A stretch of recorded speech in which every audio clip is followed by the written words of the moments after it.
महर्षि वेद व्यास जी महाभारत के रचयिता नहीं है, वो कोई और है।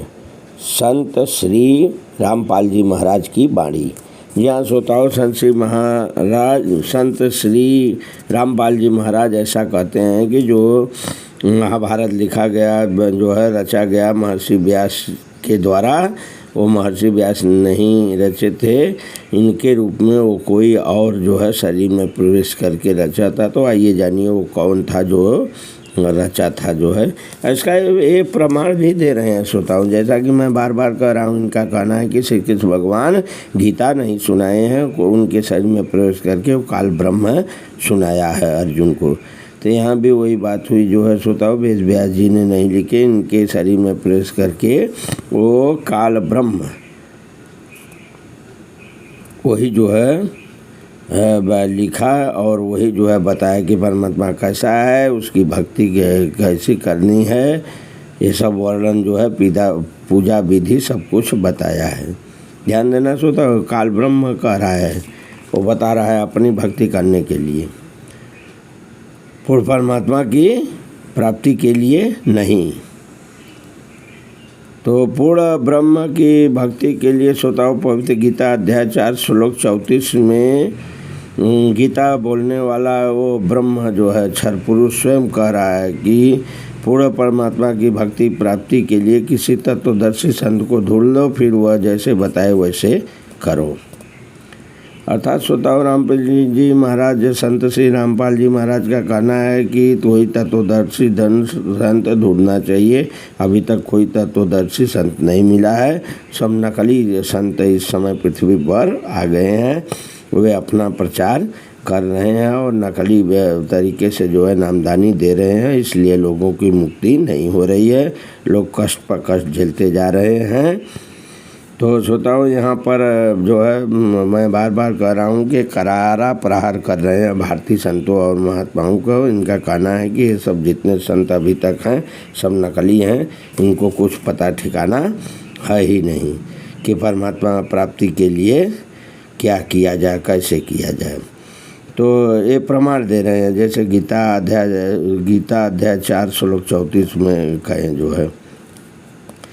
तो पवित्र गीता बोलने वाला ये बता रहे हैं कि वो खुद कह रहा है शरीर किसके शरीर में प्रवेश करके कि पूर्ण परमात्मा का पूर्ण ज्ञान व भक्ति विधि मैं नहीं जानता। ये गीता अध्याय श्लोक 34 की बात है श्रोताओ, ये प्रमाण दे रहे हैं। कर किसके रूप में जो गीता बता रहे हैं, ये कह रहे हैं वो काल ब्रह्म कह रहा है, और वो कह रहा है कि मुक्ति की विधि मैं भी नहीं जानता।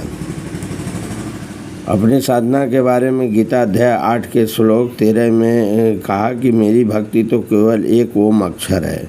ये अपने को बताया। ध्यान देना श्रोताओ, ये ओम अक्षर काल ब्रह्म की भक्ति है, जबकि वेदों में ऐसा नहीं है श्रोताओं। लेकिन इनका कहना है संत श्री रामपाल जी महाराज का कि ये नकली संत जो है लोगों को ओम करके ऐसा अक्षर का उच्चारण करा के जो है उनको कुछ सिद्धियां प्राप्त करवा देते हैं, कुछ फल मिल जाता है, कुछ हद तक जो है वो सफल हो जाते हैं, लेकिन फिर उनका पतन हो जाता है और फिर वे जो है 84 के चक्कर में पड़ जाते हैं। अर्थात फिर काल ब्रह्म अपने जाल में समेट लेता है, जो किसके शरीर में प्रवेश करके गीता सुना रहा है। तो वो खुद कह रहा है कि इसका उच्चारण करके अंतिम श्वास तक जाप करके जो है मेरी परम गति को प्राप्त होता है, इससे ज़्यादा कुछ नहीं कर पाता। फिर गीता अध्याय 7 में श्रोताओं श्लोक 18 में ये प्रमाण दे रहे हैं संत श्री रामपाल जी महाराज की, प्रभु चाहने वाली आत्माओं को तत्वदर्शी संत अभी तक नहीं मिला जो पूर्ण ब्रह्म की साधना जानता हो। ध्यान देना श्रोताओं, करारा प्रहार है भारतीय संतों पर। इनका कहना है जितने भारतीय संत हैं अभी तक ये नकली हैं। क्योंकि पूर्ण ब्रह्म प्राप्ति के लिए जो है अभी तक कोई तत्वदर्शी संत मिला ही नहीं। गीता प्रमाण दे रहे हैं, गीता अध्याय 7 श्लोक 18 का, जो कि पूर्ण ब्रह्म की साधना जानता हो। इसलिए वे उदार आत्माएं मेरी परम भक्ति में आश्रित है। फिर वो कह रहा है काल ब्रह्म की मेरी साधना होने वाली गति अर्थात मुक्ति भी अति अश्रेष्ठ है। तो ऐसा ये प्रमाण दे रहे हैं। श्रोता एक बार बोलिए संत श्री रामपाल जी महाराज की जय। इनको तो जय होनी चाहिए श्रोताओं, एक दो बार नारा लगनी चाहिए। तो कथा यहीं पर समाप्त होती है।